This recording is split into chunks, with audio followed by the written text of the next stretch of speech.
This is SportsCenter.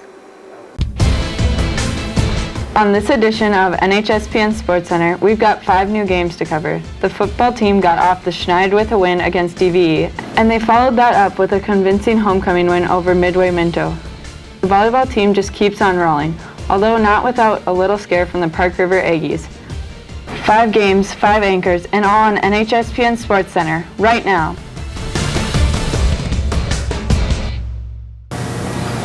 Hello, and welcome to SportsCenter. I'm Derek Linseth along with Cale Miller.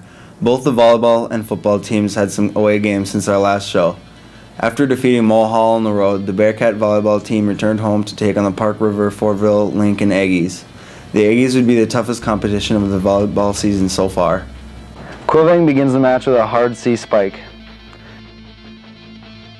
An offset from the Aggies allows Halverson to kill it down. Taylor Crom serves to the middle gap off the Aggies defender. Halverson digs it for Quilving to set up Gabby Miller for the attack. Faith Crum's serve barely makes it over the net, but it goes down for an ace. Quilving sets up the powerful block. Crum sets a quick set to Quilving to hammer it down. Stephanie Miller spikes it to the backcourt. Kelly Hushley hits the ball between 2 defenders. Quilving hits the ball not once, but twice in a row to the unprepared Aggies. For the first time all season, the Bearcats lost a set, and actually came close to losing 2 sets. It wasn't until set 4 that the Bearcats were really in control. Faith had quite a night in logging 35 assists. 2 Aggie players, Taylor Dalby and Peyton Cole, were in double digits in kills. After that scare from the Aggies, the Bearcats were hoping to return to their dominating ways. The Bearcats went into this game determined and ready for the Rolla Bulldogs, who are definitely in a rebuilding year. Taylor Crum starts off the game with an ace. Kristen Murchie finds the right target and hits it right on the spot. An overpass made by the Bulldogs ends with Quilving smashing it down. Peyton Halverson gets a kill by a set from Faith Crum. Kelly Hushley and Gabby Miller get up and block the Bulldogs' attack. Gabby Miller comes swinging and puts one down for a kill. Hushley hammers one down, point for the Bearcats. Stephanie Miller uses her serving skills to get an ace. Crum and Quilving connect to perform a killer quick set and a kill. Faith Crum puts one down for an ace.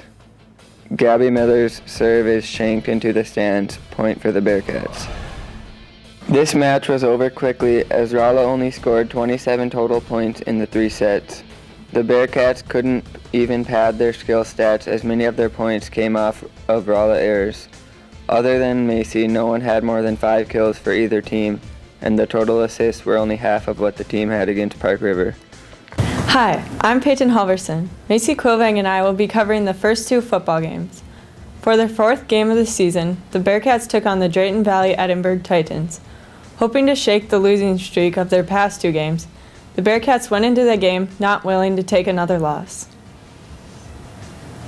Heisler bounces the run to the left, breaks a tackle, and tiptoes down the sideline for a 43-yard touchdown run. Linseth goes untouched and tackles the running back for a 2-yard loss. Komrowski throws a pinpoint pass to Heisler, and he breaks 3 tackles for a big gain on the play. Legacy tackles the ball carrier, and Dugdale scoops and scores for a Bearcat touchdown. Legacy reads the play beautifully and intercepts it for a pick 6. Komrowski throws another great pass to the wide-open Thomas, who gets the first down and more. Jaden only completed 5 passes, but 3 went for touchdowns, and he averaged almost 30 yards per completion. Devin Dugdale and Johnny Heisler combined for 40 tackles and assists, but it was a costly game, as Johnny broke his collarbone and is out for the final 3 games of the season. Then it was homecoming week. There were no home volleyball games scheduled for the week, so the only home game was the football game against the Midway Minto Mustangs. The Mustangs haven't won a game in 4 years, so Coach Haugen knew what he was doing when he designated this game for homecoming. Heisler takes the handoff from Komrowski and heads left before he pitches it to Legacy for the reverse. Riley scampers in from there for a 35-yard touchdown. Heisler gets to the outside and flies past the defenders for a 60-yard touchdown.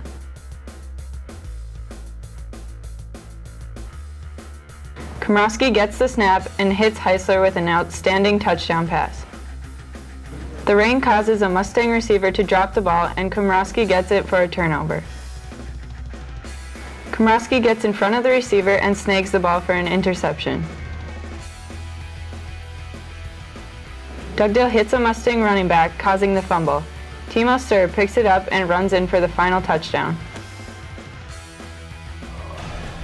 The Bearcat running game just can't get untracked. They have been held below 100 rushing yards in every game except the opener.